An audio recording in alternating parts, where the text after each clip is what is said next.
Oke. Udah bisa dimulai Meme Bos? Boleh, kita lanjut aja lah daripada ini nggak ini kan. Oke, yang lain di mute ya biar Gurunda sama Meme Bos. Tafadhol Gurunda. A'udzubillahi minasyaitonirrajim. Bismillahirrahmanirrahim. Allah Subhanahu wa taala berfirman di dalam Al-Qur'an, A'udzubillahi minasyaitonirrajim. Innama ta'buduna min dunillah awthana wa takhluquna ifka innal ladina ta'buduna min dunillah la yamlikuna lakum rizqa fabtagu indallah fabtagu indallahi rizqa wa'budu washkurulah ilaihi turja'un. Sesungguhnya yang kamu sembah selain daripada Allah hanyalah berhala dan kamu membuat kebohongan. Sesungguhnya apa yang kamu sembah selain Allah itu tidak mampu memberikan rezeki kepadamu, maka mintalah rezeki itu dari Allah dan sembahlah Allah dan bersyukurlah kepada Allah, dan hanya kepada Allah kamu akan dikembalikan. Wa qala aidan iyad'una min dunihi illa inatha wa iyad'una illa syaitanan marida. Yang mereka sembah selain daripada Allah tidak lain hanyalah inasan, berhala, dan mereka tidak lain hanyalah menyembah setan yang durhaka. Tema ini menarik saudara-saudara sekalian ketika Al-Quran mengatakan wa ma qatalu wa ma salabu walakin syubbiha lahum.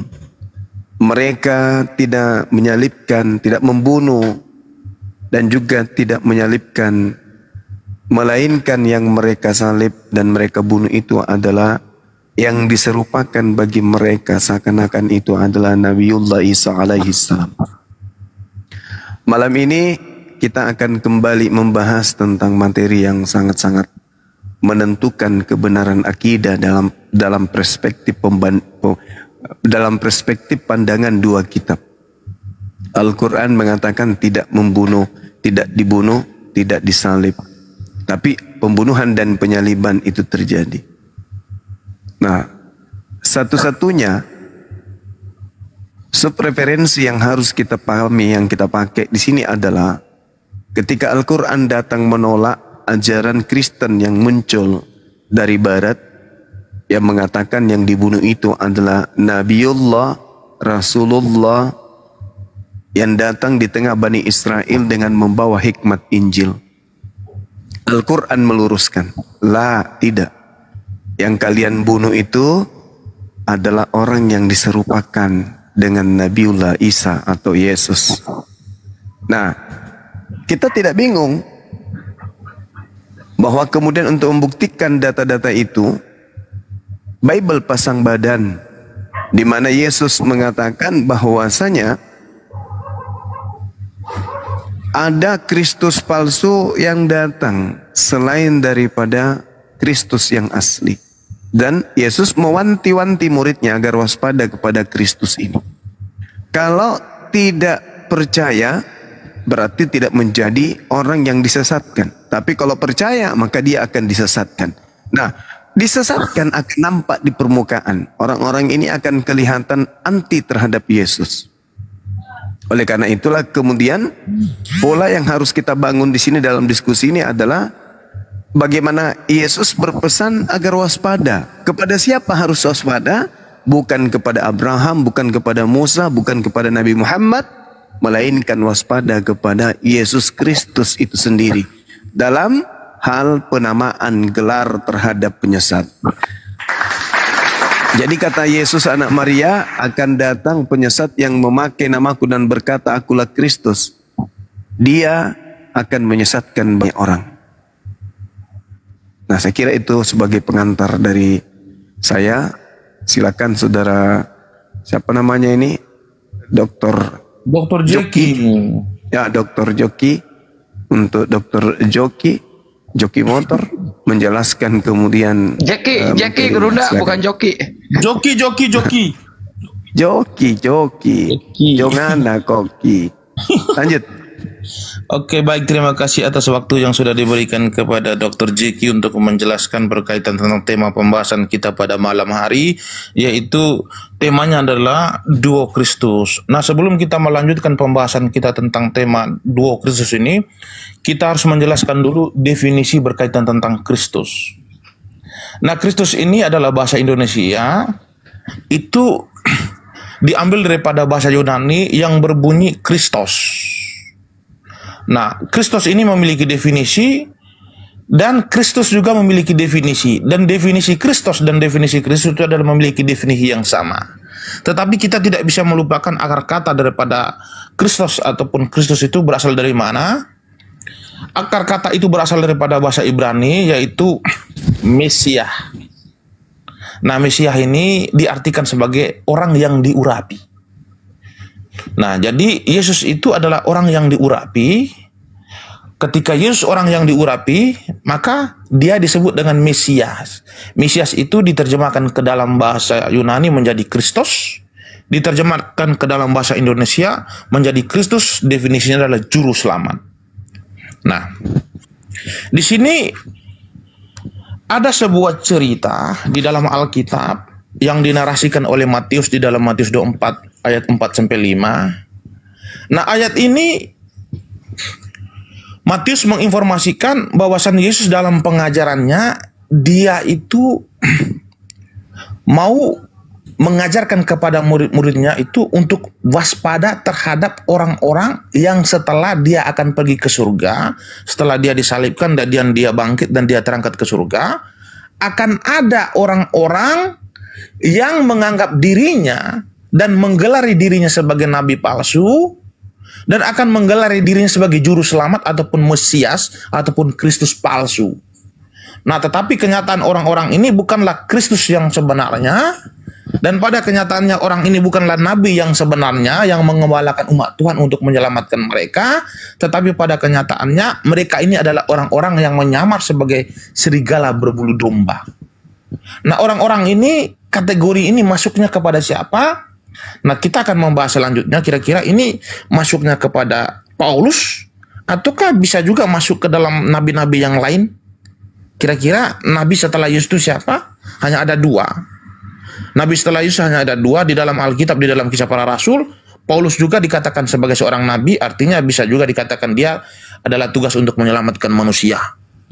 Nah, lalu setelah Paulus ada juga Muhammad. Muhammad ini diyakini di umat muslim di dalam Al-Quran mereka ataupun hadis itu dijelaskan bahwasan Muhammad dalam klaim teologisnya dia mengatakan dia adalah seorang nabi yang diutuskan oleh Tuhan. Jadi di sini Yesus itu seperti yang dikatakan Bang Juma, dia ini mewanti-wanti sama seperti seorang rasul yang bernama Rasul Paulus. Itu dia juga mewanti-wanti bahwasan akan ada orang yang mengajarkan tentang pemberitaan Injil yang palsu. Maka orang tersebut, jangankan dia manusia, sekalipun dia malaikat yang diturunkan dari surga, kalau dia memberitakan tentang Injil-Injil yang palsu, maka Paulus memberikan antisipasi kepada murid-muridnya untuk waspada terhadap orang itu, maka dia memberitakan pemberitaan palsu, maka dia terkutuk. Jadi saya mengutip ayat yang ada di dalam Matius 24 ini hampir mirip dengan di dalam Galatia 1 ayat 6 sampai 18. Jadi dua ayat ini berbunyi tentang Yesus itu menyampaikan kepada murid-muridnya dan pengikut-pengikutnya untuk berantisipasi. Nah, sama seperti Paulus juga demikian, dia menyampaikan di dalam Galatia 1 ayat 3 untuk berantisipasi setelah mereka. Jadi yang dimaksud di sini setelah mereka akan ada penyesat-penyesat yang mengaku sebagai juru selamat ataupun sebagai Mesias-Mesias ataupun nabi-nabi. Tetapi pada kenyataannya mereka adalah nabi-nabi dan Mesias-Mesias yang palsu. Untuk sementara.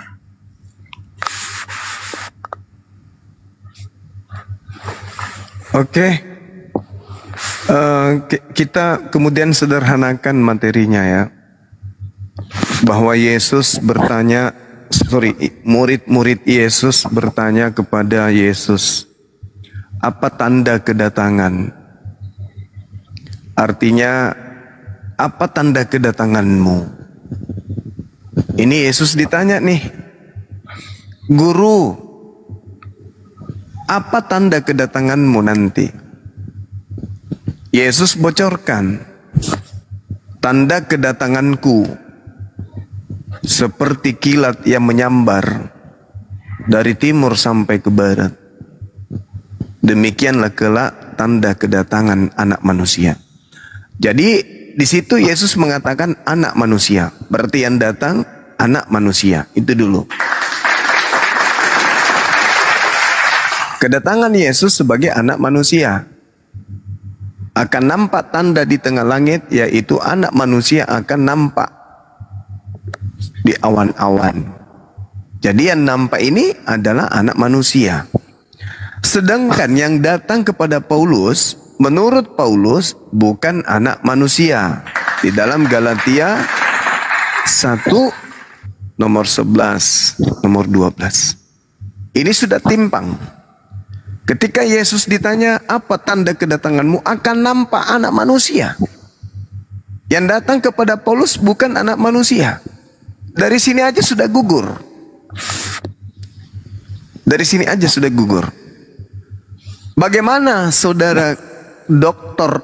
Joki bisa menjelaskan kemudian kepada saya, kepada kami umat Islam ini, ketika Yesus ditanya, apa tanda kedatanganmu? Aku nampak sebagai Anak Manusia. Aku kelihatan, aku terlihat sebagai Anak Manusia. Matius 24 nomor 27. Jelas itu terukir di sana.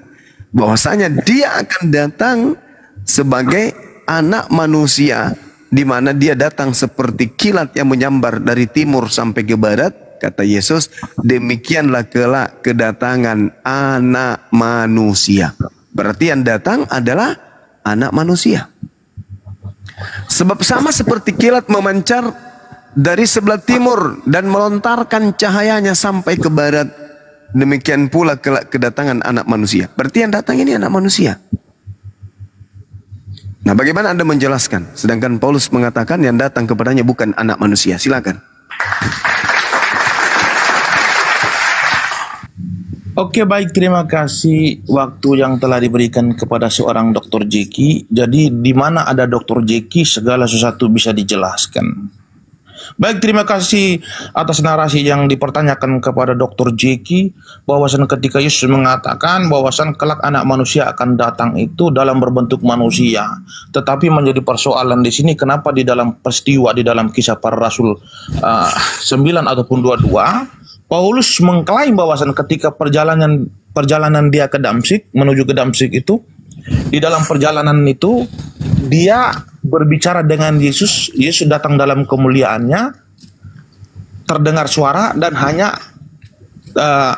ternampak cahaya.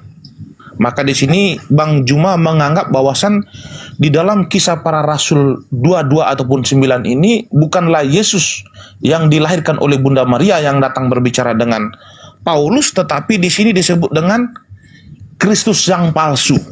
Artinya yang dimaksud di sini adalah iblis, bukan Yesus itu sendiri. Kenapa? Karena Yesus mengatakan Anak Manusia datang itu akan berbentuk manusia, bukan berbentuk roh ataupun cahaya. Ini sangat luar biasa, tetapi seorang Dr. Jeki akan menjelaskan segala sesuatu, bukan seperti pendialog-pendialog Kristen yang lain. Baik, terima kasih. Sekarang waktunya untuk menjelaskan dari pertanyaan Bang Juma.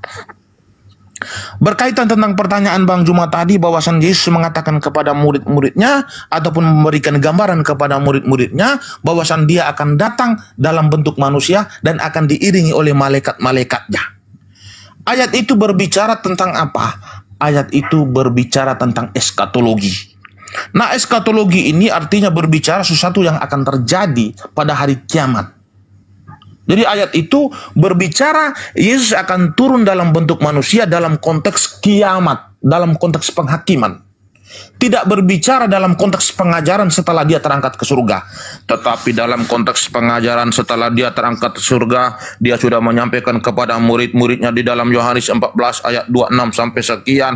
Dia mengatakan kepada murid-muridnya bahwasan aku akan tidak meninggalkan kalian sebagai anak-anak yatim piatu, tetapi aku akan meminta kepada Bapakku untuk mengutus Roh Kudus dalam namaku. Jadi yang datang kepada Rasul Paulus dalam Kisah Para Rasul 2 itu adalah Yesus itu sendiri. Kenapa saya katakan demikian? Karena dia sudah berpesan kepada murid-muridnya bahwasan kalian tidak akan menjadi yatim piatu setelah kepergian saya, tetapi aku akan mengutus Roh Kudus dalam namaku untuk mengajarkan segala sesuatu kepada kalian. Nah, sekarang saya bacakan ayatnya. Yohanes 14 ayat 26 sampai 27. Tetapi penghibur yaitu Roh Kudus yang akan diutus oleh Bapa dalam namaku, dialah yang akan mengajarkan segala sesuatu kepadamu dan akan mengingatkan kamu akan semua yang telah kukatakan kepadamu. Jadi yang datang kepada Rasul Paulus di dalam Kisah Para Rasul 22 dan Kisah Para Rasul 9 itu adalah Yesus itu sendiri. Kenapa saya katakan demikian?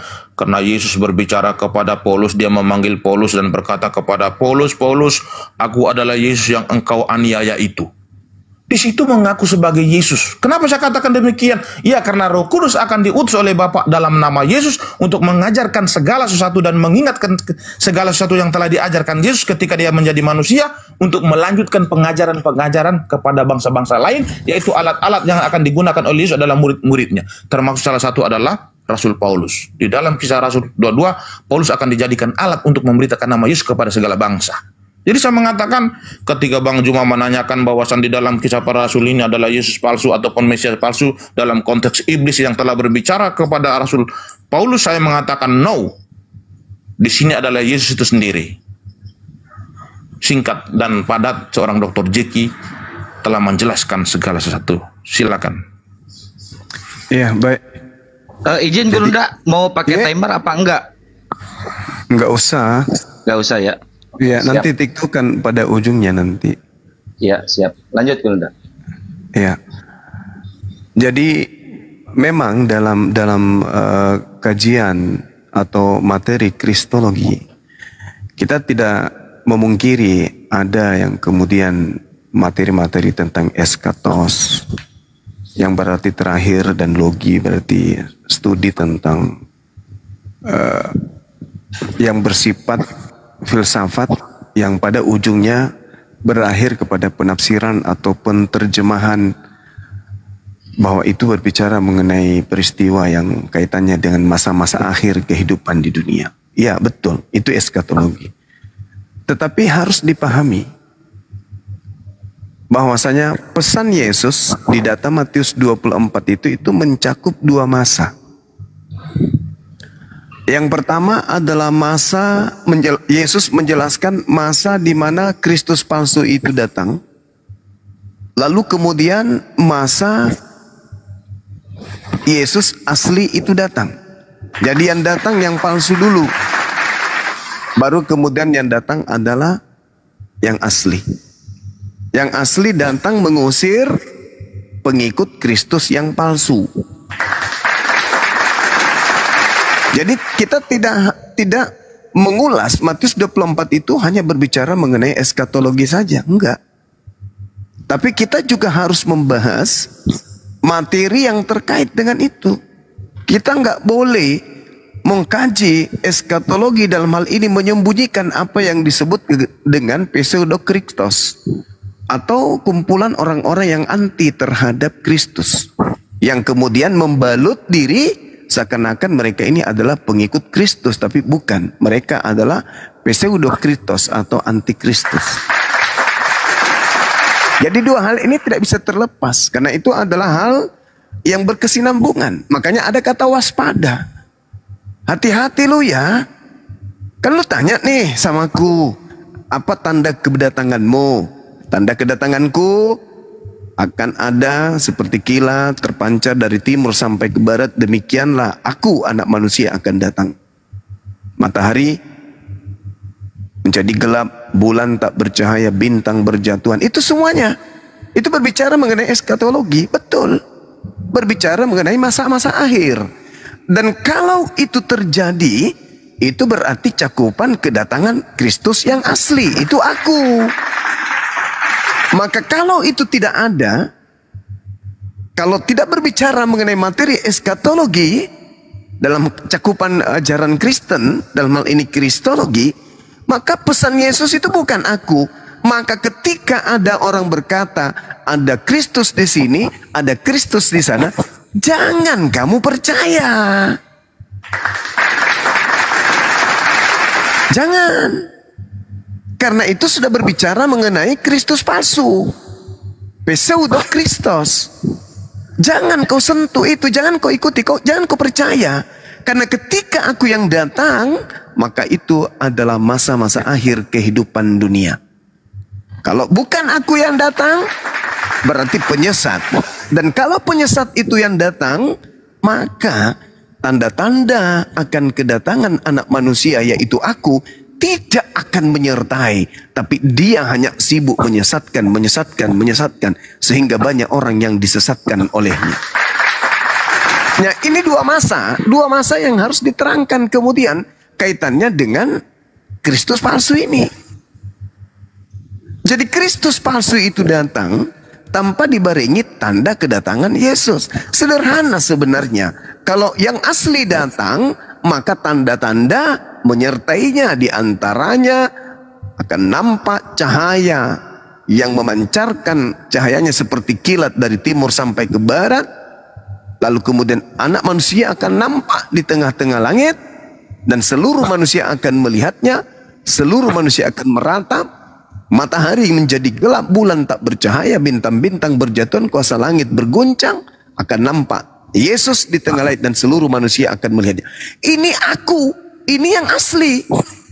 Dan sebelum itu terjadi akan berdatangan yang palsu. Dengan pola berbagai macam corak. Ada yang mengaku bertemu di padang gurun, ada yang mengaku bertemu di bilik, ada yang mengaku kemudian ketika dia tahajud, kemudian dia ini bla bla, ada. Tetapi kalau tidak ada tanda-tanda itu, jangan kamu percaya. Nah, yang terjadi hari ini adalah gemuruh lahirnya agama Kristen dari barat yang dipelopori oleh kerajaan Romawi, yang lahirnya Katolik ini, yang ditandai dengan lahirnya Katolik ini.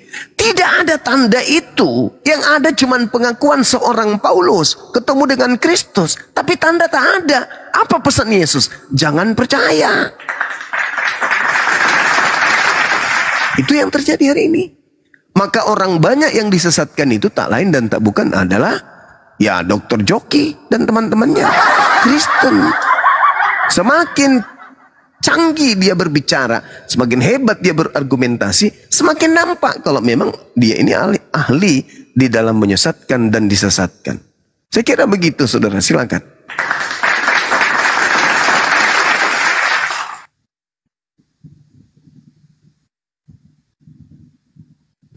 Dibuka, mute-nya dibuka.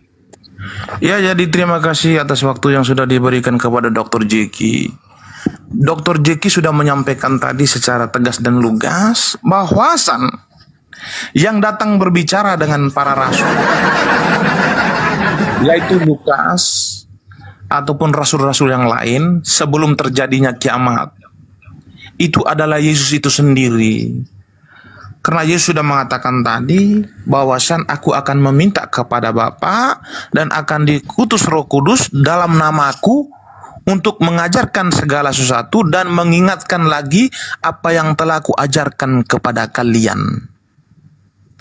Jadi sudah saya katakan tadi, diskusi ini sebenarnya kalau hanya mau mempersoalkan tentang ketika Rasul Paulus berbicara dengan Yesus di dalam Kisah Para Rasul 2, ataupun Rasul Lukas berbicara dengan Yesus di Pulau Patmos, ataupun rasul-rasul yang lain itu berbicara dengan Yesus walaupun bukan dalam bentuk manusia, tetapi Yesus datang dalam kemuliaan dalam bentuk cahaya ataupun bentuk-bentuk yang lain. Saya katakan diskusinya sangat singkat. Kenapa saya katakan singkat? Ya, ayat-ayat yang saya paparkan tadi sangat mendukung bahwa yang datang itu bukanlah iblis yang menyamar sebagai Mesias, bukanlah iblis yang menyamar sebagai penyelamat, tetapi memang itu adalah Yesus sendiri. Buktinya apa? Sudah saya katakan tadi, bahwasan Yesus akan meminta kepada Bapa dan akan diutus Roh Kudus dalam nama Yesus. Maka yang datang kepada para rasul mengaku sebagai Yesus, itu benar. Kalau Bang Juma mempersoalkan tentang eskatologi, bahwasan Yesus akan datang dalam bentuk manusia dan diiringi oleh malaikat-malaikatnya, itu berbicara tentang hari kiamat, tetapi tidak berbicara dalam konteks pengajaran secara mata rantai. Nah, pengajaran secara mata rantai itu tidak akan dilepaskan oleh Yesus walaupun dia sudah terangkat ke surga, karena dia akan berjanji dia akan datang lagi untuk mengingatkan segala sesuatu yang telah diajarkan kepada para rasul, karena manusia ini bersifat lupa. Makanya dia datang untuk mengingatkan lagi kepada mereka. Jadi saya katakan ini diskusi singkat sebenarnya ini. Sangat singkat. Tema ini sih tema singkat sebenarnya ini. Nah, itu yang bisa saya paparkan Bang Juma. Iya. Singkat ini sebenarnya. Iya, jadi Saudara Dr. Joki, Anda mencoba untuk membawa Roh Kudus dalam perbincangan kita ini. Padahal sebenarnya itu tak ada kaitannya, itu adalah materi yang berbeda. Kalau Anda mengatakan yang datang setelah Yesus adalah Roh Kudus, justru akan mempersempit gerak Anda dalam membela akidah atau kepercayaan saudara. Kenapa? Karena yang datang kepada Paulus bukan Roh Kudus, tetapi Yesus Kristus. Kata Yesus dalam Yohanes 16, memang aku harus pergi. Sebab kalau aku tidak pergi, maka Roh Kudus itu tidak datang. Berarti yang datang bukan Yesus, tapi Roh Kudus. Faktanya, yang datang kepada Paulus bukan Roh Kudus, tapi Yesus. Ini akan mempersulit gerak Anda. Jadi jangan ke sana dulu. Cukup pengakuan Yesusnya kepada gurunya, kepada muridnya.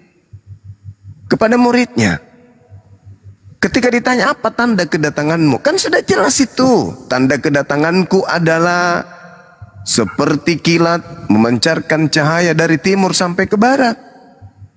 Akan nampak anak manusia di tengah langit. Semua manusia melihatnya. Itu yang diterangkan oleh Yesus. Lalu Yesus mengatakan di data nomor 23. Jadi kalau ada orang yang mengaku bertemu dengan Mesias, Kristus di gurun, Kristus di bilik, perintahnya jangan kau percaya. Kenapa jangan percaya? Karena itu bukan aku. Bagaimana caranya membedakan antara itu kamu atau itu bukan kamu? Tapi ngaku-ngaku Yesus. Kan sudah dijelaskan. Seperti kilat memancarkan cahaya dari timur sampai ke barat, demikianlah tanda kedatangan anak manusia. Matahari menjadi gelap, bulan tak bercahaya. Kan itu sudah dijelaskan tandanya.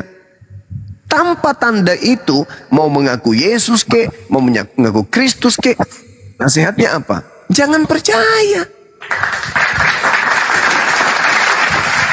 Karena percaya, maka amburadul. Asal-asal ngomong, lari kemana-mana, minta pelampung kemana-mana. Karena dia percaya. Karena saking percayanya baru tersadar, oh iya ternyata betul ya.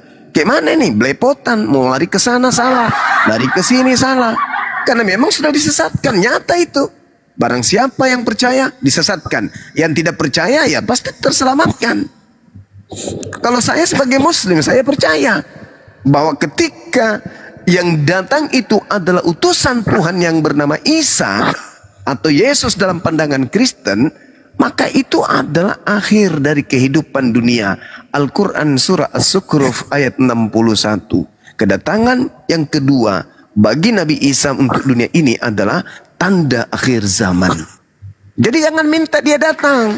Karena kalau dia datang berarti kiamat. Tapi yang terjadi, orang Kristen dengan mudahnya, Yesus datanglah di tengah-tengah kami. Datang ya kiamat lah. Jadi yang datang kepada Paulus itu bukan Yesus Kristus. Ingat, Yesus datang sebagai manusia. Kata dia, kalau aku yang datang, maka yang datang adalah anak manusia. Sedangkan Paulus yang datang kepadanya itu bukan anak manusia, tapi mengaku Yesus Kristus. Nah, nasihat Yesus jangan kau percaya, itu adalah penyesat, planos alias iblis. Jadi saya simpulkan saudara, yang datang kepada Paulus itu adalah sibilisisis, dan kalian adalah pengikutnya. Demikian. Oke, baik, saya akan mengulangi lagi, saya akan menguraikan ayatnya dengan benar ya. Jadi Yesus berpesan di sini adalah orang-orang yang memakai nama Yesus. Jadi orang-orang yang memakai nama Yesus dengan mengaku Yesus itu berbeda, dua definisi yang berbeda ya.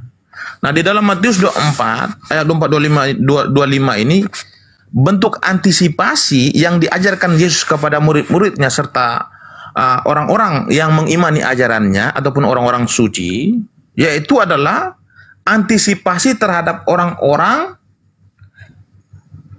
memakai nama Yesus, mengaku sebagai nabi ataupun Mesias ataupun juru selamat.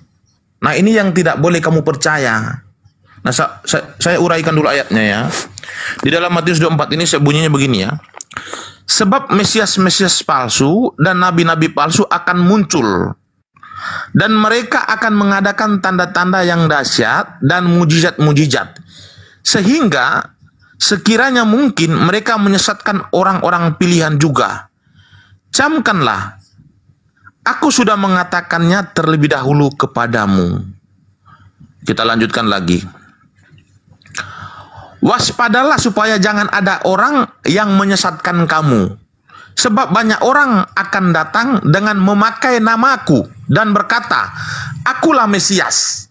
Jadi yang dimaksud Yesus di sini adalah setelah dia terangkat ke surga, akan ada orang yang memakai nama Yesus dan mengaku sebagai seorang nabi ataupun seorang juru selamat.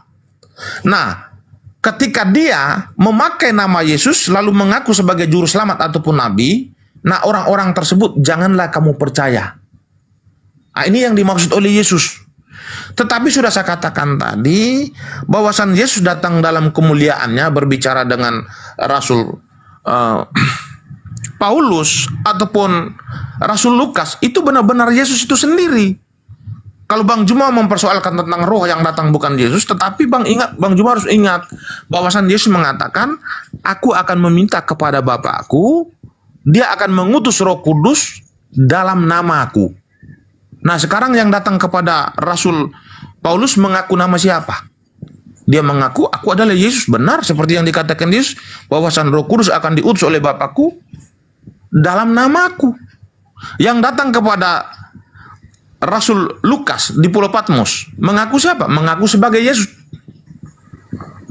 Maka dia adalah Yesus itu sendiri, bukan iblis yang mengaku sebagai Yesus, bukan Mesias palsu yang mengaku sebagai Yesus, tetapi dia adalah Yesus itu sendiri. Kenapa? Sesuai dengan apa yang sudah diajarkan oleh Yesus. Itu benar. Jadi saya katakan diskusi sudah singkat selesai ini. Tidak bisa dilanjutkan lagi nih Bang Juma, ini selesai. Yang datang setelah Yesus menurut Yesus itu roh atau Yesus itu sendiri? Yang datang setelah Yesus itu ada dua kategori. Kalau berbicara tentang pengajaran secara mata rantai, maka dia akan meminta kepada Bapaknya diutus Roh Kudus dalam nama Yesus. Itu pengajaran secara mata rantai. Kenapa? Fungsinya apa? Bapa harus mengutus Roh Kudus dalam nama Yesus supaya mengingatkan segala sesuatu yang telah Yesus ajarkan kepada murid-muridnya, supaya mereka tidak lupa untuk melakukan pengajaran terhadap bangsa-bangsa lain. Ini berbicara tentang mata rantai. Lalu kategori kedua adalah berbicara tentang eskatologi, bahwasan di hari penghakiman nanti, di kiamat nanti, Yesus akan turun bersama-sama malaikat-malaikatnya dalam naungan awan yang tebal untuk melakukan perhitungan terhadap perbuatan manusia. Itu berbicara tentang eskatologi. Jadi di sini ada dua kategori, berbicara tentang pengajaran mata rantai dan berbicara tentang eskatologi. Dan pengajaran mata rantai, Yesus benar-benar datang kepada murid-muridnya untuk mengingatkan segala sesuatu tentang apa yang telah diajarkan. Maka saya katakan diskusi ini selesai ini. Tidak bisa dilanjutkan lagi. Tanda-tanda kalau Yesus asli yang datang dan yang bukan Yesus asli apa menurut Yesus? Tanda-tanda berbicara tentang eskatologi, dia akan datang dalam bentuk manusia, diiringi oleh malaikat-malaikatnya dalam naungan awan yang tebal. Itu berbicara tentang eskatologi, berbicara tentang hari penghakiman, berbicara tentang hari penghitungan. Tetapi berbicara tentang pengajaran secara mata rantai, maka dia datang dalam berupa roh yang tidak kelihatan dan mengaku nama sebagai Yesus kepada murid-muridnya untuk mengingatkan segala sesuatu. Selesai ini, Tanda-tanda kedatangan. bisa dilanjutkan lagi Bang Juma. Tanda-tanda kedatangan Yesus asli dan yang bukan Yesus asli apa? Aku sudah katakan tadi, tanda-tanda kedatangan Yesus yang kedua kalinya itu adalah di hari penghakiman itu dia datang dalam bentuk manusia, diiringi oleh malaikat-malaikatnya. Tetapi Bang Juma juga jangan lupa bahwasan Yesus sudah berkata tadi, setelah dia pergi, dia tidak akan meninggalkan murid-muridnya sebagai yatim piatu, tetapi Maksud dia akan saya gini, meminta kepada Saudara dokter, Anda sudah menjelaskan tanda kedatangan yang asli. Nah, tanda kedatangan yang palsu apa? Kalau tanda kedatangan yang palsu saya nggak tahu. Baca nomor 23 dan 24. Matius 24, tanda kedatangan yang palsu.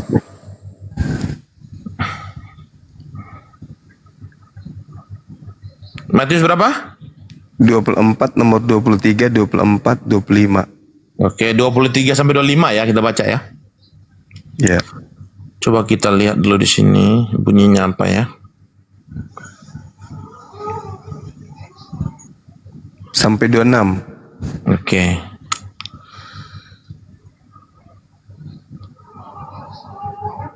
Dari 23 ya? Iya, itu tanda Yesus palsu. Oke. Di sini berbicara tentang hari penghakiman ya, berbicara tentang hari perhitungan Yesus datang ya. Karena di sini kita ngambil dari 21-nya ini berbicara tentang Yesus akan datang pada hari penghakiman. Ini saya bacakan lah ya. Iya, kalau jangan dibawa-bawa dulu tentang harinya. Kita bahas dulu tanda yang asli dan yang tidak asli. Iya Bang Juma, nanti saya bacakan supaya netizen di bawah paham apa yang dimaksud oleh Bang Juma. Oke, silakan. Oke. Kita ngambil dari Matius 24, 21 sampai sekian ya. Sebab pada masa itu, nah masa itu berbicara tentang hari penghakiman, hari kedatangan Yesus ya. Sebab pada masa itu akan terjadi siksaan yang dahsyat seperti yang belum pernah terjadi sejak awal dunia sampai sekarang dan yang tidak akan terjadi lagi. Dan sekiranya waktunya tidak dipersingkat, maka dari segala yang hidup tidak akan ada yang selamat. Akan tetapi, karena orang-orang pilihan waktu itu akan dipersingkat, pada waktu itu, jika orang berkata kepada kamu, lihat Mesias ada di sana, atau Mesias ada di sana, jangan kamu percaya. Sebab, Mesias-Mesias palsu dan nabi-nabi palsu akan muncul dan mereka akan mengadakan tanda-tanda yang dahsyat dan mujizat-mujizat sehingga sekiranya mungkin mereka menyesatkan orang-orang pilihan juga. Camkanlah, aku sudah mengatakannya terlebih dahulu kepadamu. Jadi, apabila orang berkata kepadamu, lihatlah, ia ada di padang gurun, janganlah kamu pergi ke situ, atau lihat, ia ada di bilik. Jangan kamu percaya, sebab sama seperti kilat memancar dari sebelah timur dan melontarkan cahayanya sampai ke barat. Demikian pula lah kelak kedatangan anak manusia, di mana ada bangkai, di situ burung najar berkerumun. Oke, baik. Terima kasih Anda sudah membaca. Nah, sekarang ketika diterangkan dalam bacaan Anda itu, jadi apabila ada orang berkata kepadamu, lihat, Kristus ada di padang gurun, janganlah kamu pergi ke situ. Kamu di situ siapa? Kamu itu berbicara tentang rasulnya Yesus dan berbicara tentang jemaat-jemaatnya, umat-umatnya. Itu berbicara mengenai murid-murid yang bertanya kepadanya atau berbicara tentang Kristen tuh? Itu berbicara tentang murid dan berbicara tentang orang-orang yang mengikuti ajarannya. Dari mana Anda bisa memberikan tafsir seperti itu? Sementara jelas di situ adalah perbincangan Yesus dengan muridnya di Bukit Zaitun. Waspadalah kepada penyesat yang datang kepadamu. Di situ muridnya Yesus.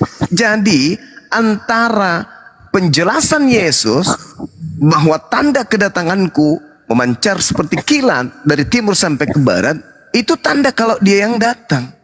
Jadi kalau ada yang datang kepadamu, mengaku-ngaku bertemu dengan aku, jangan kamu percaya. Kan Yesus ditanya sama muridnya, makanya Yesus membawa tentang apa? Membawa tentang tanah Yudea, disuruh lari ke pegunungan, orang-orang yang ada pada masa itu, orang yang mau nyusui bayi dan seterusnya, mereka disuruh lari. Lalu kemudian ketika berbicara mengenai hal yang huru-hara yang terjadi, mereka kemudian diminta untuk tidak percaya. Itu penjelasan Yesus tuh. Nah, sehingga yang Anda harus pahami, Yesus berbicara kepada orang yang bertanya, apa tanda kedatanganmu? Tanda kedatanganku bla bla bla bla bla. Jadi kalau ada orang yang mengaku kepadamu bertemu dengan Yesus, bertemu dengan Kristus, perintahnya jangan percaya. Itu tidak berbicara mengenai masa akhir kehidupan dunia, enggak. Siapapun dan kapanpun, intinya Yesus datang kapanpun. Kalau itu sudah menjadi tanda akhir dari kehidupan, itu datang Yesus. Tapi selain daripada itu, Yesus menjelaskan akan datang Kristus palsu kepada murid Yesus. Perintahnya jangan kau percaya. Jadi apabila ada orang berkata kepadamu, mu di situ murid Yesus. Nah, pertanyaannya, adakah orang yang mengaku bertemu dengan Kristus di padang gurun kepada murid Yesus yang berbicara kepada Yesus saat itu? Adakah atau enggak ada? Oke, baik, saya jawab ya. Ini sebenarnya silakan. Terlalu ringan sebenarnya diskusinya ini sebenarnya. Baik. Jadi saya mungkin menjelaskan agak sedikit detail. Kita mengutip dari Matius 24:26-nya ya. Jadi sebenarnya ini yang dipaparkan Bang Juma ini dijawab oleh ayat ini. Jadi yang dimaksud oleh Yesus, jadi apabila orang berkata kepadamu, lihat, ia ada di padang gurun, janganlah kamu pergi ke situ, atau lihat, ia ada di dalam bilik, janganlah kamu percaya. Jadi yang dimaksud di sini ini adalah ketika ada orang-orang yang mengaku sebagai nabi ataupun mengaku sebagai juru selamat, janganlah kamu percaya, jangan kamu pergi ke situ. Sebab itu bukanlah juru selamat yang benar ataupun nabi-nabi yang benar. Itu yang dimaksud oleh Yesus di sini. Nah, ketika Paulus mengaku bertemu dengan Kristus di padang gurun, perintah Yesusnya percaya atau jangan percaya? Gimana coba? Ketika Paulus datang membawa kabar, dia bertemu dengan Kristus di padang gurun, dia bertemu dengan Kristus dalam bilik. Perintah Yesusnya percaya atau jangan percaya? Ini berbicara tentang nabi palsu di sini, Bang. Iya, makanya saya bertanya, perintah Yesusnya percaya atau jangan percaya? Tidak boleh percaya. Tidak boleh percaya. Meskipun Paulus berbicara sampai mulutnya robek, tetap jangan percaya. Paulus berbicara dengan Yesus itu, Yesus datang bukan dalam bentuk manusia, bukan. Tetapi Yesus dalam bentuk perintahnya apa? Perintahnya percaya atau jangan percaya? Iya, itu benar. Yang saya maksud di sini, ketika Bang Juma mempersoalkan tentang jangan percaya ada Mesias yang ada di padang gurun ataupun tempat-tempat yang lain itu, tetapi yang dimaksud oleh Yesus di sini kan, bahwasan yang datang kepada kamu itu kan dalam bentuk manusia, tetapi yang datang kepada Rasul Paulus ataupun Rasul Lukas itu kan dalam bentuk cahaya, bukan dalam bentuk manusia. Tidak ada Yesus mengatakan datang dalam bentuk manusia. Justru Yesus mengatakan tanda kedatanganku adalah sebagai manusia, dan yang datang kepada Paulus bukan manusia. Berarti apakah sama antara bukan manusia dan manusia? Kan beda. Baik. Sebab Mesias-Mesias palsu dan nabi-nabi palsu. Nabi-nabi sudah pasti tertuju kepada manusia. Sepakat? Iya, tapi Mesiasnya? Oke, sepakat ya. Mesiasnya gimana? Mesias tertuju kepada manusia atau tidak? Manusia. Oke, mantap ya. Oke, saya lanjutkan ya. Mantap. Nah, sekarang yang datang kepada Paulus manusia atau bukan? Yang datang kepada Paulus itu tidak dalam bentuk manusia, tetapi di dalam kisah para rasul 22 ayat 9 itu dalam bentuk cahaya. bukan dalam Nah bentuk sekarang, sekarang ketika Yesus mengatakan kalau aku yang datang dalam bentuk cahaya atau dalam bentuk anak manusia? Maksudnya gimana? Nggak ngerti saya nih, Bang. Yesus datang nanti kalau dia yang datang yang asli dalam wujud anak manusia atau bukan anak manusia? Kalau Yesus datang di hari penghakiman nanti dalam bentuk manusia, itu di hari penghakiman. Bukan dari penghakiman. Kalau aku datang sebagai anak manusia. Nah, yang datang kepada Paulus anak manusia atau bukan? Bukan, dia datang dalam dia datang itu yang datang Yesus kepada atau Paulus bukan? itu, dengar. Itu yang Yesus datang atau kepada bukan? yang datang kepada Paulus dalam bentuk cahaya dan mengatakan dia adalah Yesus, bukan dalam bentuk manusia, bukan.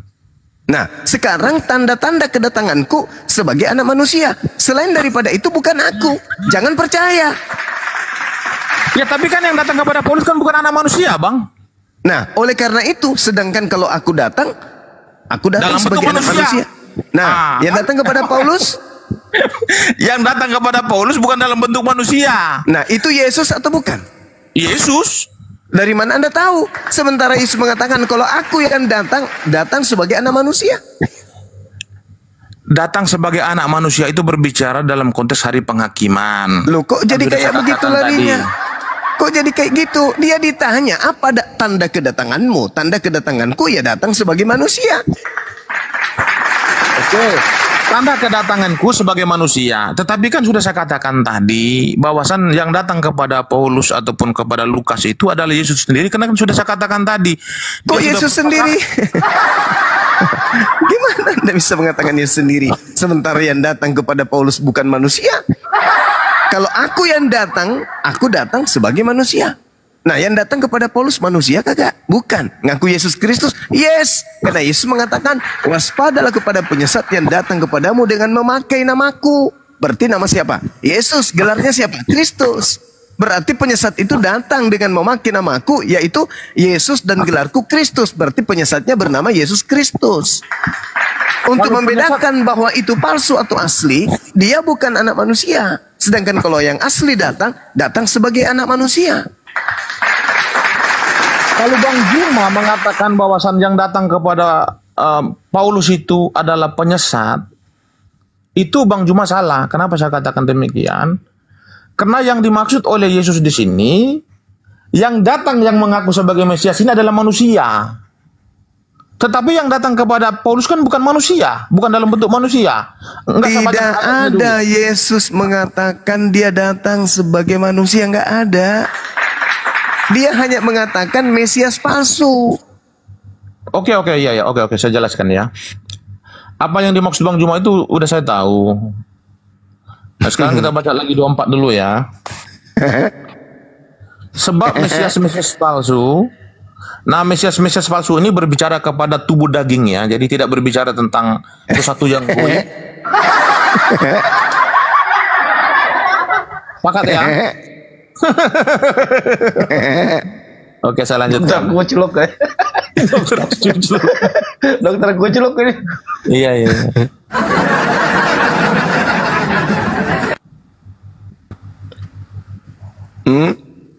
Sebab Mesias palsu dan nabi-nabi palsu akan muncul dan mereka akan mengadakan tanda-tanda yang dahsyat. Nah, yang dimaksud di sini adalah Mesias ini sudah pasti merujuk kepada manusia, bukan goib ya.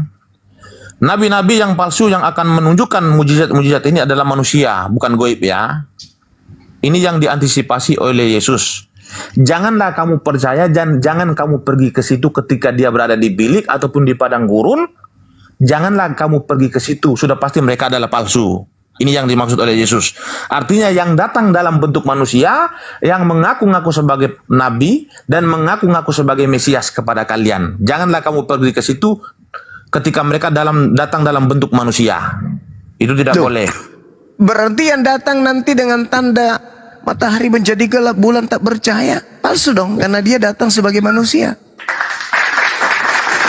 Hal itu kan berbicara tentang eskatologi. Tetapi Sekarang begini saudara, kalau yang datang pada saat Paulus mengaku bertemu dengan Kristus, Dan di situ diikuti dengan tanda matahari menjadi gelap, bulan tak bercahaya, bintang-bintang berjatuhan.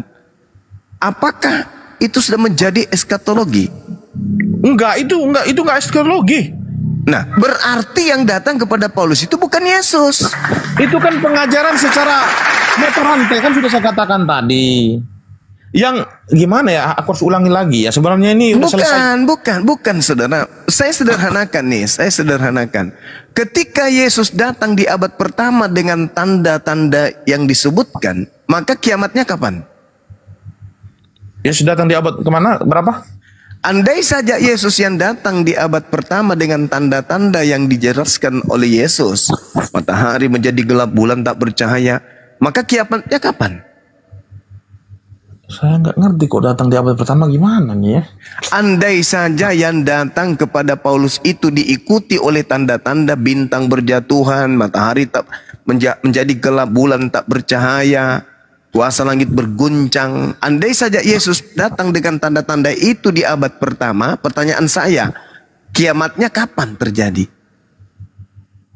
Kiamat akan terjadi pada saat itu juga. Nah itu dia. Kalau dia datang dalam bentuk manusia, contoh begini ya. Nah itu dia. Andai saja Yesus yang asli yang datang pada Paulus, maka kiamat terjadi saat itu juga. Tapi karena yang datang kepada Paulus itu bukan Yesus asli, maka tidak kiamat. Jangan percaya kalau tidak ada tanda-tanda itu. Karena kalau aku yang datang, kiamat. Nah kalau aku yang datang di abad pertama kepada Paulus, sudah 2000 tahun yang lalu sudah tak ada dunia ini. Tapi karena yang datang palsu, maka belum kiamat. Pahami itu dong. Karena yang datang palsu ya tidak kiamat. Kalau yang datang itu asli ya kiamat. Ini makanya Yesus terangkan. Jadi kalau ada yang datang mengaku bertemu dengan Kristus di sini, bla bla bla bla bla bla bla bla, tanpa tanda-tanda itu jangan kau percaya.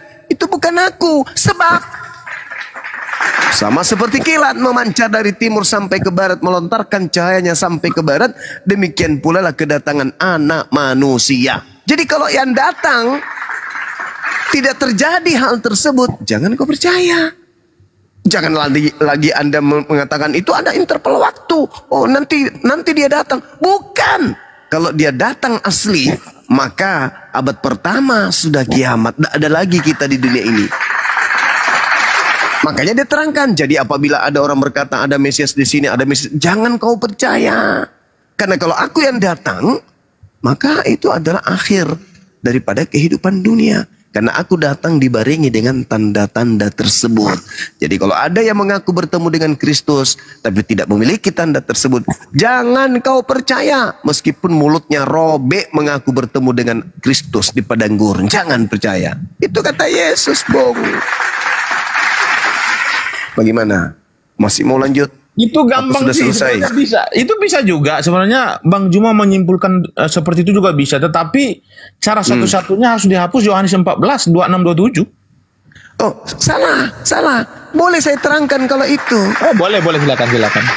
Nah, yang dijanjikan kemudian Yohanes 14 itu, terlebih dahulu Anda baca nomor 16-nya. Aku akan minta kepada Bapa agar Bapa mengutus seorang penolong lain. Penolong lain ini mengajarkan segala sesuatunya tentang keadilan, pengisapan dunia, serta pengisapan dunia akan dosa. Jadi yang datang setelah Yesus menurut Yesus adalah manusia, yaitu seorang penolong lain. Nanti setelah penolong lain ini mengajarkan segala sesuatunya, barulah muncul Yesus yang asli. Maka yang ada kepada Paulus bukan Roh Kudus. Yang datang kepada Paulus adalah Kristus palsu. Karena Roh Kudus itu, Roh kebenaran itu bukan Kristus. Oke, penolong yang lain yang dimaksudkan Juma siapa? Baginda Rasulullah Muhammad sallallahu alaihi wasallam. Coba Anda baca sedikit lagi. Baik. Coba Anda baca Yohanes 16 nomor 13, nomor 14. Ketika Roh kebenaran penolong itu datang, maka dia akan memuliakan aku. Itu aja dulu. Iya. Memuliakan. Jadi bukan mengutuk. Ya, silakan. Jadi Bang Juma menyimpulkan di Yohanes 14 ayat 16 ini bahwasan seorang penolong yang lain yang diutus oleh Yesus dalam namanya, yang diutus oleh Bapa dalam nama Yesus ini adalah Muhammad. Nah, sekarang Iya, betul. Sekarang kita masuk ke dalam 26-27-nya ya. Ya, silakan. Kita masuk nih ya. Yesus berpesan kepada murid-muridnya di dalam 24 sampai 26, 27. Aku tidak akan meninggalkan kalian sebagai yatim piatu. Tetapi aku akan minta kepada Bapakku untuk mengutus Roh Kudus supaya untuk mengajarkan segala sesuatu yang telah kuajarkan kepada kalian dan mengingatkan apa yang telah kuajarkan kepada kalian. Jadi di sini dikatakan Roh Kudus itu datang mengajarkan segala sesuatu dan mengingatkan segala sesuatu ini kepada kali ini tertuju kepada murid-murid Yesus, bukan kepada Muhammad, bukan. Ini bagaimana coba? Oke, Makanya saya baik. sudah katakan tadi, Yohanes 14, 26, 27 ini terkorelasinya dengan di dalam Kisah Para Rasul 22, Kisah Para Rasul 9, peristiwa Lukas di Pulau Patmos yang datang kepada mereka dalam bentuk cahaya dan mengaku sebagai Yesus di situ. Kenapa? Karena memang Yesus sudah meminta kepada Bapaknya diutus Roh Kudus dalam namanya. Maka yang mengaku kepada para rasul itu adalah dalam nama Yesus. Nah, di sini tidak ada hubungan dengan Muhammad di sini. Oke, saya jelaskan kepada saudara. Ketika Anda membawa Yohanes 14, tadi aku akan minta kepada Bapak agar Bapak mengutus seorang penolong lain. Lalu apa kata Yesus di data-data berikutnya?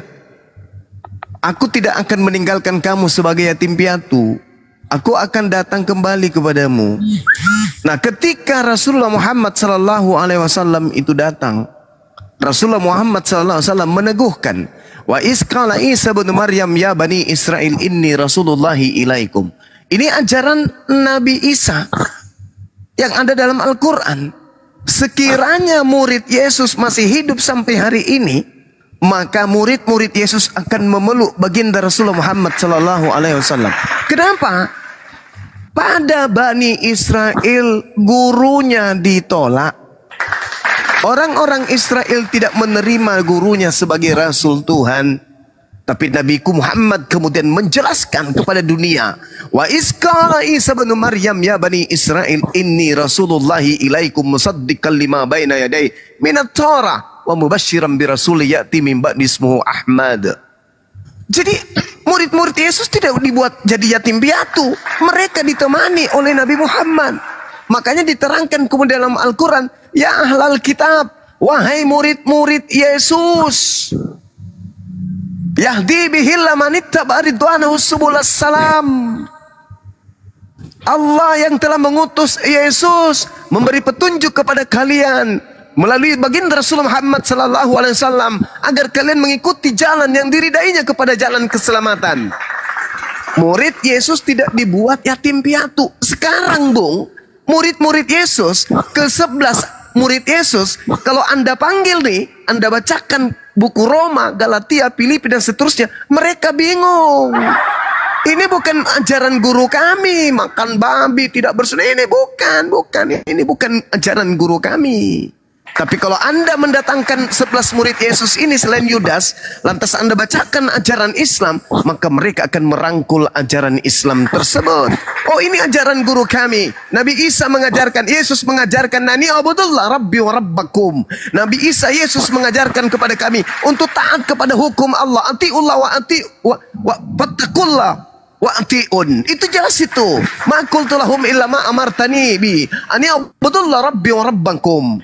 Jadi ketika murid-murid Yesus hidup di tengah-tengah umat Islam, mereka tidak akan merasa yatim piatu. Mereka akan merasa bahwa dia hidup dalam ajaran Nabi Isa atau Yesus mereka.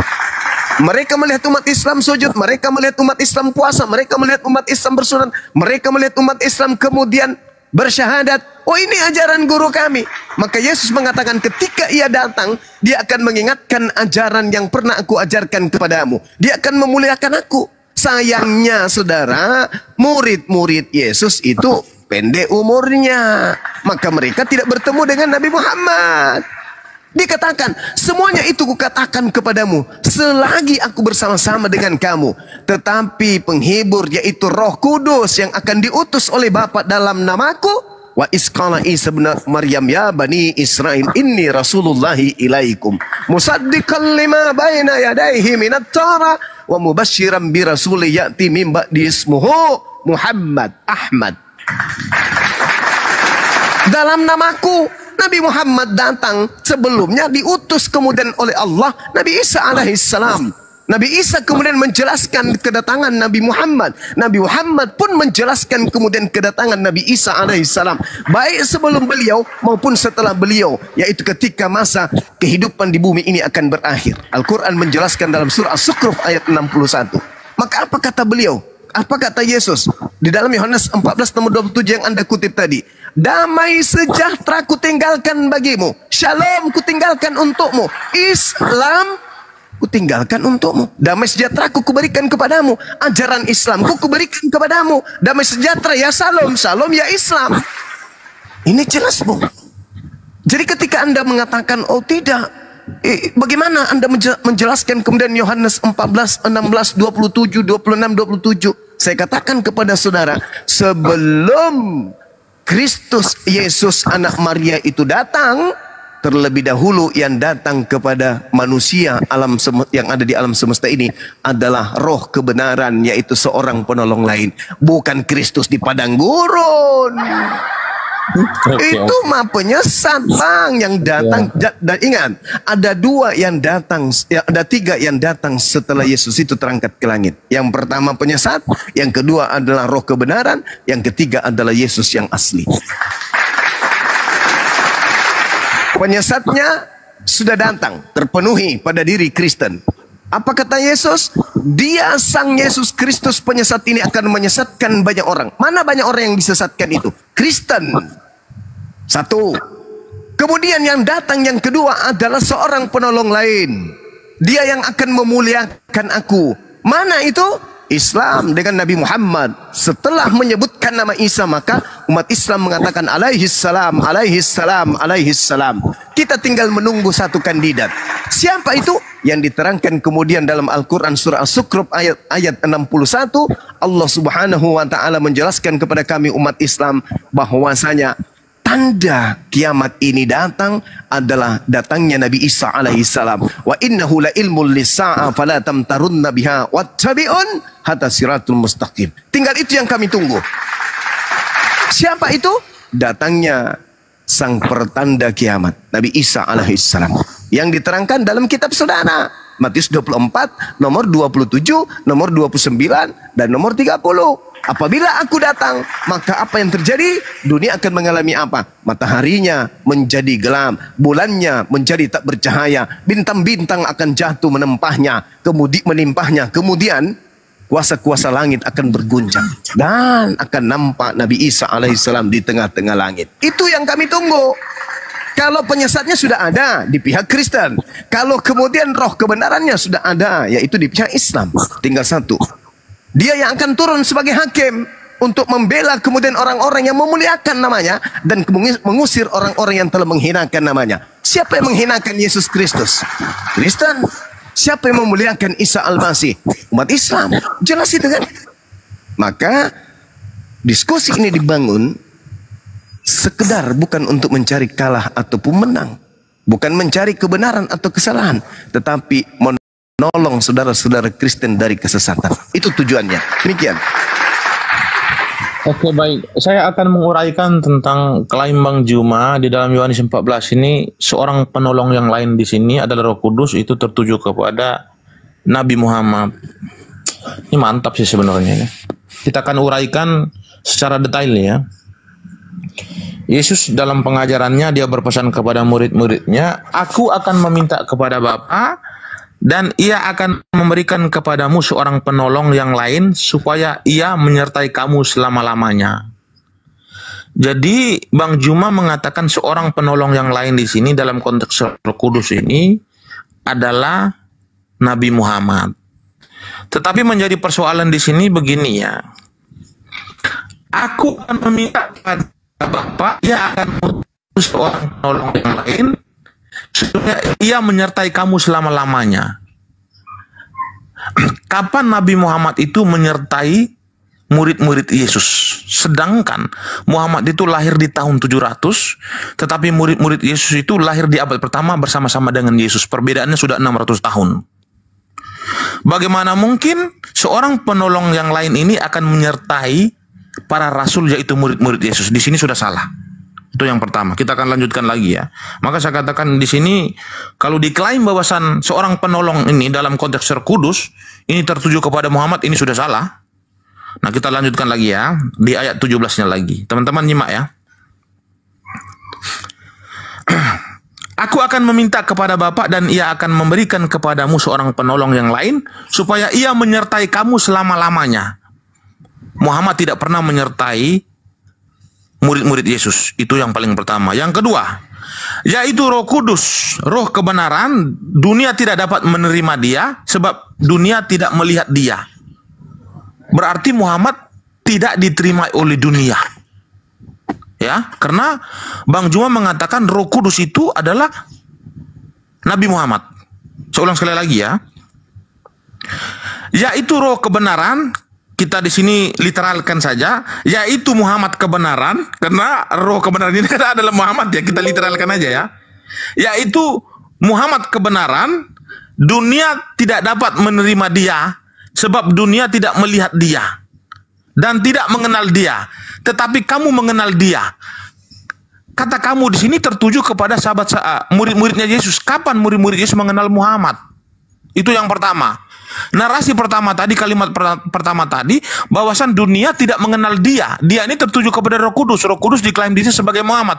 Berarti Muhammad tidak dikenali oleh dunia. Ini bagaimana coba? Ini rusak jadinya. Saya ulang sekali lagi teman-teman ya. Yaitu Muhammad kebenaran. Ini kan Roh Kudus ini kan Muhammad nih. Karena penolong yang lain di sini kan Roh Kudus nih. Nah, penolong yang lain ini kan tertuju pada Muhammad nih. Jadi saya literalkan aja, saya ulang sekali lagi ya. Yaitu Muhammad kebenaran. Dunia tidak dapat menerima Muhammad sebab dunia tidak melihat Muhammad dan tidak mengenal Muhammad.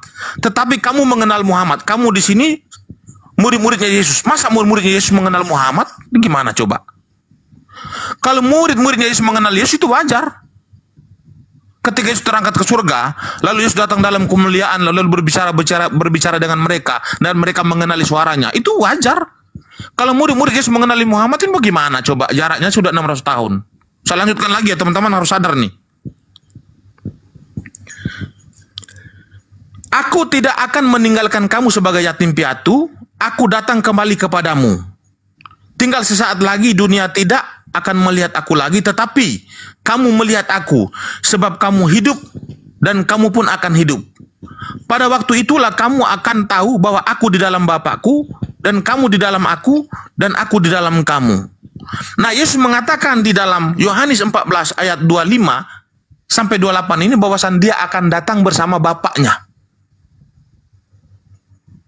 Dia akan datang bersama Bapaknya ke dunia untuk menyertai orang-orang suci. Dan menyertai kamu tertuju kepada siapa? Menyertai kamu di sini tertuju kepada para rasul, yaitu murid-muridnya Yesus. Jadi di sini kalau mengklaim bahwasan Muhammad ini kalimat yang tertulis seorang penolong yang lain ataupun Roh Kudus ini tertuju kepada Muhammad, maka di sini selesai. Maka di sini selesai. Saya kemudian menjelaskan. Boleh silakan. Waktu terlalu singkat ini. Oke. Jadi berbicara mengenai Al-Qur'anul Karim, Allah Subhanahu wa taala menjelaskan kemudian di dalam Al-Quran bahwa ketika berbicara mengenai murid-murid Yesus atau Nabi Isa alaihissalam dalam pandangan ajaran agama Islam, Allah menjelaskan wa isqala Isa bin Maryam ya bani Israel inni rasulullahi ilaikum musaddiqan lima baina yaday. Jelas itu menjelaskan bagaimana kemudian Nabi Isa alaihissalam menjelaskan kepada pengikutnya bahwa dia adalah utusan Tuhan kepada mereka. Lalu ketika berbicara menemani mereka, tidak membiarkan mereka yatim piatu. Tadi saya sudah jelaskan. Lalu ayat di dalam Al-Quran mengatakan begini, Falamma ahassa Isa minhumul kufra qala man ansari ilallah qala al-hawariyun nahnu ansarullah amanna billah washhad bi anna muslimun. Murid-murid Yesus ini, Nabi Isa ini Muslim. Kalau Anda berkata, apakah itu Nabi Muhammad? Sementara Nabi Muhammad kemudian tidak pernah bertemu dengan murid Yesus. Pertanyaan saya balik, apakah sama Nabi Muhammad murid Yesus itu masih hidup? Mereka sudah mati. Tetapi pada hakikatnya berdasarkan Al-Quran surah Ali Imran ayat 169, orang yang mati berjuang di jalan Allah itu masih hidup. Berarti dalam pandangan pengajaran, ya sama seperti Yesus ketika Yesus mengatakan, aku di dalam kamu, kamu di dalam aku, Bapa di dalam kita, dan kita adalah satu. Apakah itu benar-benar secara harfiah? Tidak. Berarti berbicara mengenai pengajaran. Nah, ajaran murid Yesus masih diajarkan kemudian oleh Nabi Muhammad. Artinya ajaran itu akan menyertai engkau selama-lamanya, bukan selesai. Dan satu hal yang perlu saudara pahami di sini, saya membacakan sebuah dalil di dalam 1 Yohanes 4 nomor 1. Saudara-saudaraku yang kekasih, janganlah percaya akan setiap roh. Ini berbicara mengenai roh. Tetapi ujilah roh-roh itu, apakah mereka berasal dari Allah? Sebab banyak nabi-nabi palsu yang telah muncul dan pergi ke seluruh dunia. Berarti berbicara mengenai roh, berbicara mengenai nabi. Berbicara mengenai roh kebenaran, berarti berbicara mengenai nabi utusan Tuhan.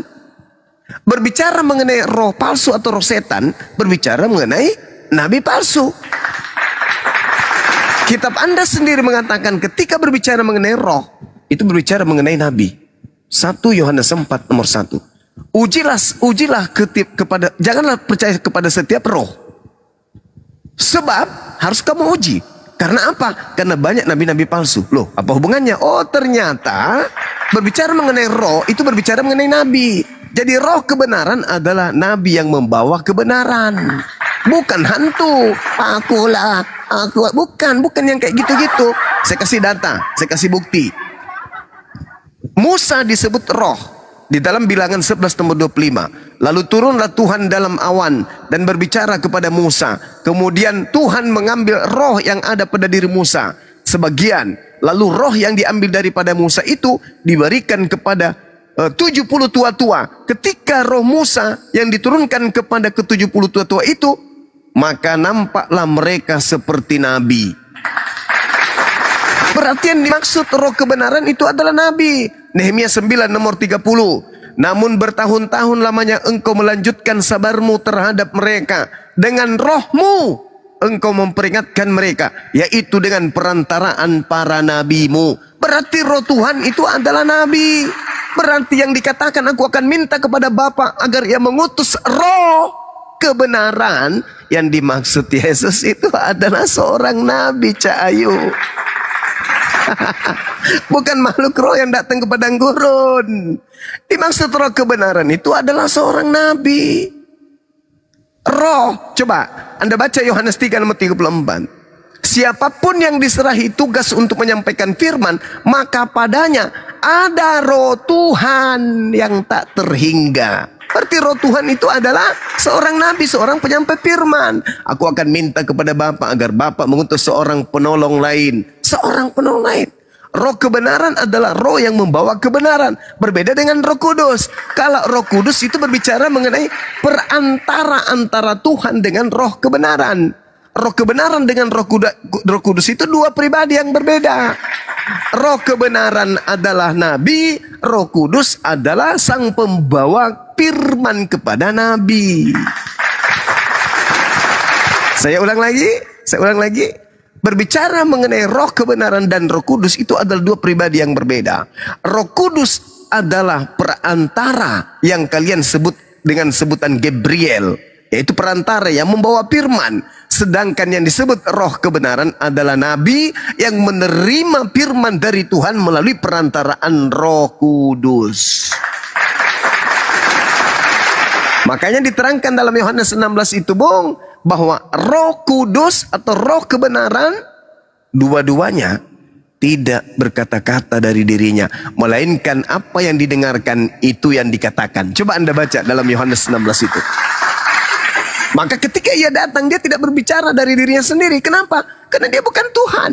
Dia hanya Roh kebenaran. Dia hanya Roh yang menerima kebenaran dari Roh Kudus yang juga diutus oleh Tuhan. Jadi salah Anda ketika Anda mencoba untuk menafikan bahwasanya Kristus palsu itu datang kepada Kristen dengan mengambil pola Roh Kudus. Seakan-akan yang datang kepada Paulus itu adalah Roh Kudus. No. Jangankan Roh Kudus, Yesus aja yang datang kepada Paulus itu bukan, apalagi Roh Kudus. Satu-satunya kandidat yang datang kepada Paulus itu adalah Sibilisis, iblis. Di mana itu tertulis? Nasihat Yesus menjelaskan Matius 24 nomor 3, ketika murid-muridnya bertanya, "Guru, apa tanda kedatanganmu dan apa tanda kesudahan dunia ini?" Apa kata Yesus? "Tanda kedatanganku dan tanda kesudahan dunia ini, aku datang di tengah langit, diiringi malaikat, seluruh manusia akan melihatku, seluruh manusia akan meratap, langit kemudian berguncang, bintang-bintang berjatuhan, bulan menjadi tidak bercahaya, kemudian matahari gelap. Itu tanda kedatanganku, disertai dengan tanda hari kiamat." Kedatanganku. Jadi kalau ada orang mengaku bertemu dengan aku di padang gurun di sini, jangan kamu percaya. Nah, itu pola yang ada. Kemudian Anda lari kepada Yohanes 14. Lalu mana itu? Oh, kalau itu beda lagi, Cak Ayu. Beda. Itu berbicara mengenai baginda Rasulullah Muhammad sallallahu alaihi wasallam. Jadi saya simpulkan, setelah Yesus atau Nabi Isa alaihissalam itu datang di tengah Bani Israel, akan 3 kemudian yang datang. Yang pertama Yesus palsu, yang kedua adalah Nabi kebenaran, pembawa kebenaran, Roh kebenaran, yang ketiga adalah Yesus asli.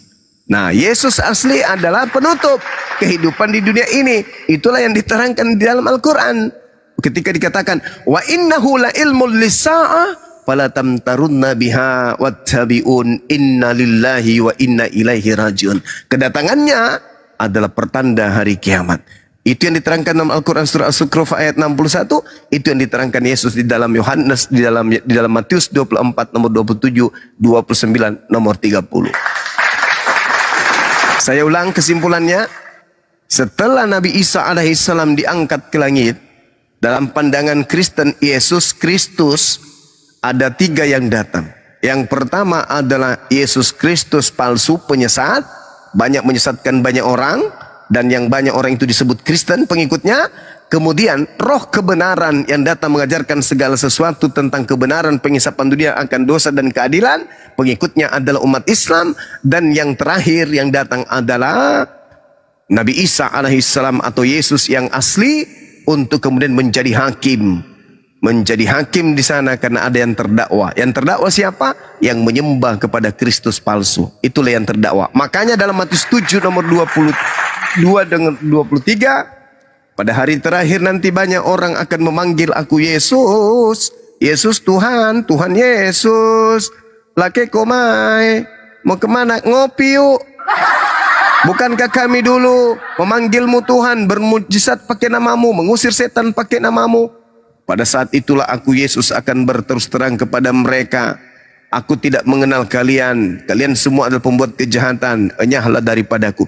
Jadi orang Kristen hari ini mengusir setan pakai nama Yesus Kristus. Itu Yesus Kristus yang mana? Kok dia tidak dikenali sama yang asli? Mereka bermujizat pakai nama Yesus, mengusir setan dalam gereja. Seperti Lusuri Lubis, mengusir setan, mengobati orang, itu bermujizat. Itu memanggil nama Yesus. Yesus yang mana? Ternyata Yesus tidak mengenalnya. Itulah Yesus palsu yang mereka panggil. Ketika bertemu dengan Yesus asli, apa kata yang asli? "Enyah daripadaku, aku tidak mengenal kalian." Saya kira begitu. Memang singkat sebenarnya materi ini. Andai saja Kristen-Kristen kita ini jujur menerima kebenaran yang ada. Demikian dari saya, silakan. Ya, gimana, Mek? Mau terusin apa mau menyerah aja? Enggak, kayaknya saya menyerah. Kekalahan? Saya menyerah kan? Waktu terlalu singkat. Alhamdulillahirabbil alamin. Saya ini dulu ya, saya telepon dulu sedikit ya. Ya Bang Juma. Iya, Bang Juma. Paman. Saya closing sedikit dulu baru turun Iya, karena silakan. waktunya terlalu singkat. Kegiatan saya ini padat sekali nih dalam 4 bulan terakhir nih. Iya, iya, iya. Ya jadi teman-teman di bawah khususnya Kristen ya. Jadi memang perdiskusian hari ini kalau saya melihatnya itu memperhatikan tidak imbang sebenarnya. Karena memang pertama saya materinya tidak kuat, waktunya terlalu singkat dan ini diskusinya ini disepakati barusan sekitar 2 jam yang lalu dan saya tidak mempersiapkan materinya. Apa alasannya? Karena memang akhir-akhir ini waktu saya itu terlalu padat. Jadi saya tidak mempunyai waktu yang luang untuk mempersiapkan materi dalam diskusi. Dan saya akui memang diskusi tadi itu memang benar-benar saya kewalahan. Itu yang pertama. Yang kedua, Bang Juma dalam diskusi pada malam hari ini dia bagus. Bagus bukan berarti dia benar, bukan. Cie. Ya. Saya ulang sekali lagi. Masih nggak mau mengakui. Saya ulang sekali lagi. Jadi bagus dan benar itu memiliki 2 definisi yang berbeda. Saya mengatakan Bang Juma diskusi pada malam hari ini bagus, tetapi bukan berarti dia benar. Nah, dia benar yang maksud ini adalah perspektif yang disampaikan Bang Juma itu berbeda dengan apa yang disampaikan oleh Alkitab. Nah, ini yang saya maksud ya. Dia bagus dalam diskusi tetapi bukan benar. Itu yang saya maksud. Iya. Nah, yang ketiga, yang terakhir yaitu ucapan terima kasih kepada seluruh netizen yang ada di bawah. Buat khusus yang Kristen, mohon maaf lahir dan batin. Malam ini memang saya lahir dan batin. Oke, terima kasih terima kasih kepada Bang Juma dan kepada netizen yang telah hadir. Sama-sama Bang Mei. Ya, terima kasih kepada netizen yang telah hadir pada perdiskusian pada malam hari ini, yang telah menyimak diskusi kami dari tadi, dan terima kasih kepada pemilik room yang telah memberikan kami ruang untuk berdiskusi pada malam hari ini, dan terima kasih kepada teman-teman yang ada di Komar. Mohon pamit izin. Iya, hati-hati di jalan. Yo, siap. Izin semuanya ya. Bisa banjir mualaf nih kalau kayak gini nih.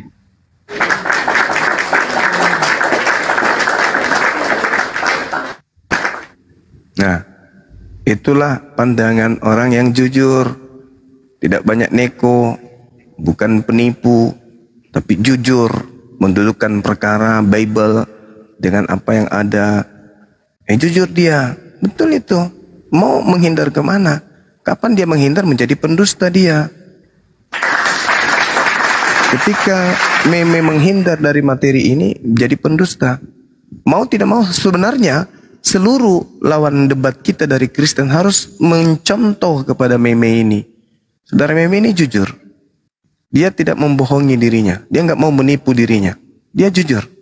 Ya kalau dia ini jujurnya itu karena dia sehat waras, insya Allah akan menuju kepada hidayah. Kita doakan saja ya teman-teman. Silakan. Kalau ada pasien lagi yang mau ditambal otaknya pakai laskarbit, dinaikkan. Iya, siap. Ahidio, Kang Dito, Assalamualaikum warahmatullahi wabarakatuh. Waalaikumsalam warahmatullahi wabarakatuh. Assalamualaikum. Waalaikumsalam semuanya. Ya, ini Opu tahu Muslim apa Kristen? Opu tahu? Opu, kabul. Jujur tapi mengakui si meme bos walaupun dalam hatinya terguncang. Ya mudah-mudahan aja secepatnya dapat hidayah dia ya. Dia mengakui kekalahan dan emang materi yang disajikan oleh Gurunda ini terlalu berat ya. Sampai dia harus menyiapkan beberapa buku dan beberapa ayat ya. Kurang persiapan dia mengakui. Padahal itu udah di 2 jam yang lalu itu. Padahal 2 jam itu udah cukup ya buat menyiapkan materi. Kalau dia debater lama, dia debater dari zaman di Zoom. Oke, buat teman-teman Kristen yang mau diskusi silakan naik ke atas ya. Dan ini yang disampaikan Bang Juma ini materi dasar ya, belum ke materi yang pokok ya. Bermateri dasar loh. Sebenarnya tidak perlu ada persiapan gitu kalau mereka paham gitu. Begitu Bang Juma ya kira-kira kurang lebih. Betul Bang, betul. Benar. Dasar ini, karena ini pondasinya memang. Ini pondasi, maka mereka harus kuat. Seibarat di Islam itu tauhid, mereka harus kuat di sini. Karena ia memperkenalkan Kristus kepada non-Yahudi, ya Paulus bukan siapa-siapa. Yesus tidak pernah mengajarkan muridnya untuk keluar non-Yahudi untuk mengajarkan tentang dirinya. Nggak ada. Tapi Pauluslah yang mengajarkan non-Yahudi untuk mengenal Kristus. Maka mereka harus menguasai pondasi awal. Siapa yang ditemui Paulus? Ini harus kuat di situ. Oh, yang ditemui adalah Yesus yang Nabi yang datang kepada Bani Israel. Buktikan dengan akurat. Tapi ternyata enggak.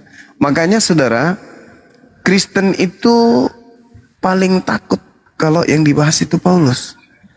Kristen itu terkesan menyembunyikan Paulus ini. Terkesan. Mereka sangat takut kalau Paulus yang dibahas. Padahal Paulus inilah akar utama poros kekristenan itu muncul di atas muka bumi.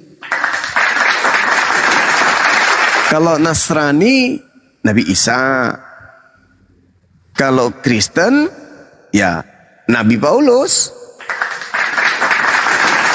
Maka pondasi kekristenan itu harus kembali menggali. Pertama, dia harus mengetahui ini sang sumber kekristenan namanya Paulus ini siapa?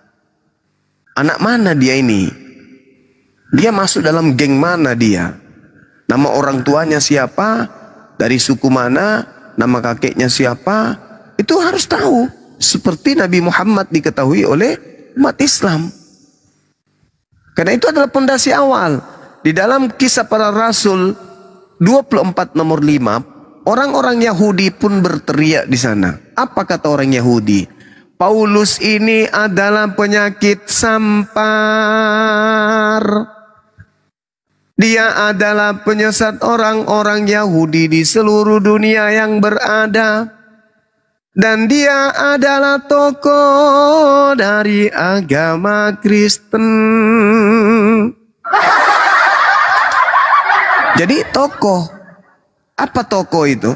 Orang yang penting. Ya, apalagi dia adalah tokoh utama. Tokoh pertama yang memperkenalkan Tuhan membangkitkan Yesus menjadi Kristus bagi orang Kristen.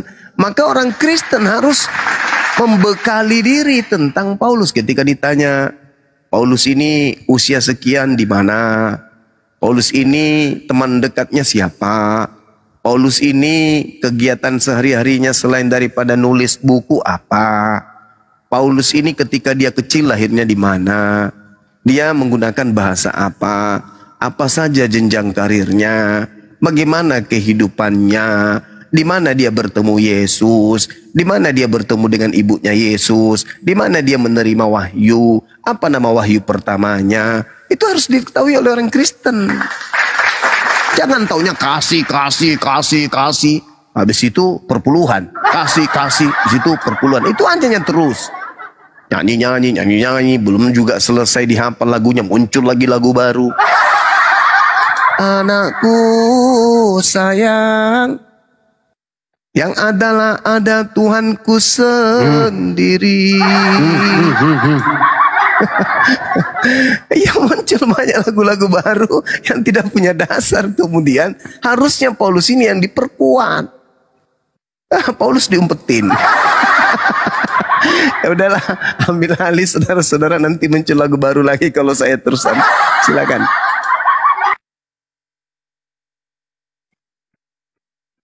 Masya Allah. Oke, teman-teman Kristen silakan yang naik, yang tadi kepanasan sama Kang Dito juga silakan merapat kemari.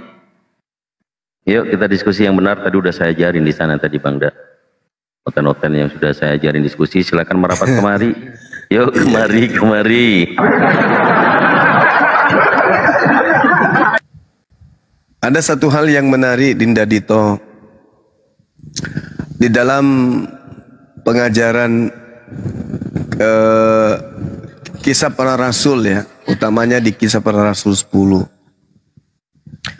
Di situ diterangkan bahwa Yesus itu hanya menampakkan diri, hanya menyatakan diri kepada orang yang pernah makan dan minum bersama dengan dirinya.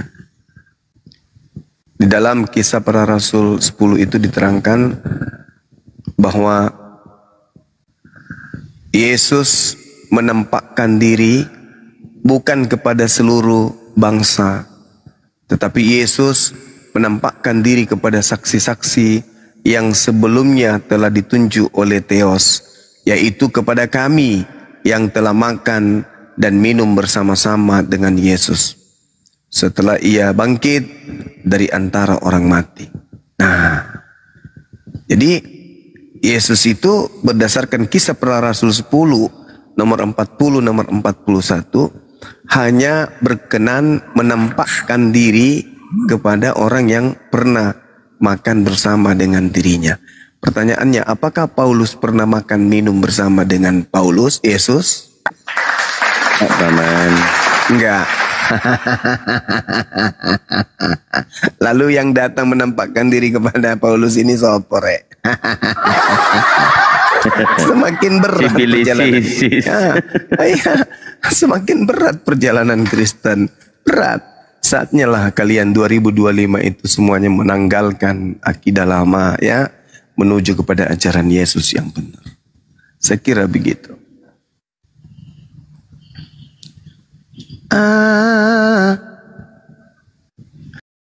Do re mi fa sol la si do.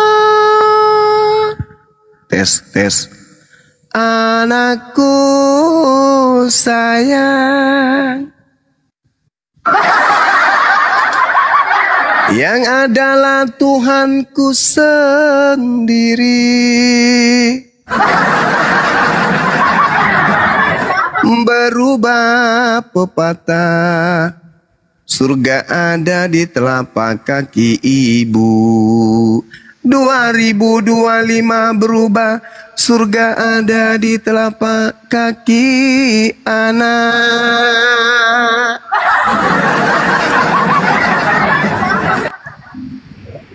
Marah Bang Handi nanti kawan-kawan.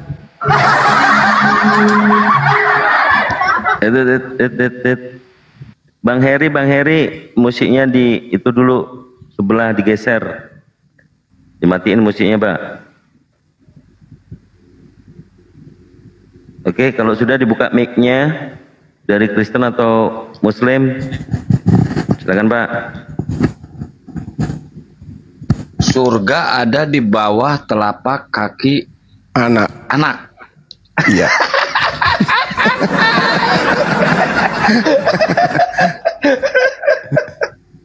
Kasihan ibu Kualat. Maling kundang kedua jadinya nih. Tes. Enggak Bang Handi, kita lagi bahas harga telur Bang Handi. Tadi juga aku diskusi itu di sebelah gitu ya. Iya. Saya bilang lu jujur ya, iya. Anaknya Maria itu namanya siapa? Yesus. Yesus itu Pasti lucu ini, pasti iya, lucu. Lucu banget, benar. Yesus itu mulia atau terkutuk? Mulia. Terus yang terkutuk di tiang salib? Yesus. Terus?